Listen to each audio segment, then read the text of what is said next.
President Barack Obama may finally move one step closer to fulfilling a long-awaited 2008 campaign pledge. A speech scheduled for Thursday might herald the beginnings of another push to close the infamous Guantanamo Bay prison.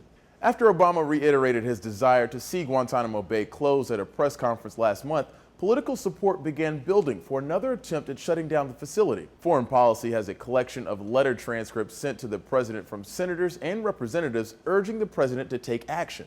The president's initial push to close the prison stalled in Congress, and it's not clear how Obama intends to persuade his opponents this time. Republican Senator Lindsey Graham points to the administration's lack of a viable alternative to Guantanamo as evidence the prison should remain open. While the president may not be able to persuade Congress to close the prison, there are actions he could take to address the situation.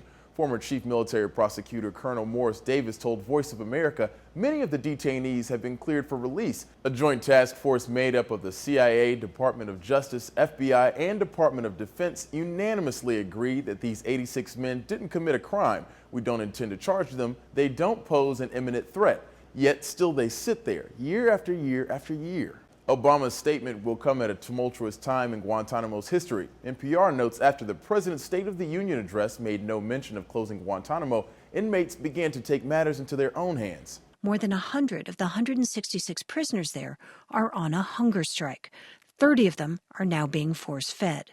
The detainees told guards they stopped eating because they felt they'd been forgotten. And writer for Wired says Obama has yet to address the real threat behind Guantanamo, the indefinite detention without trial of its inmates. What stops Obama from opening Gitmo's doors is the fear that some detainees will proceed to take up arms against the U.S.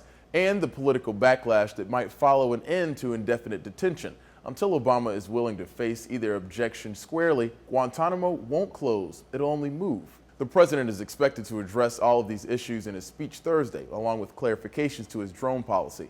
The speech will be held at the National Defense University in Washington. For Newsy, I'm Christian Bryant.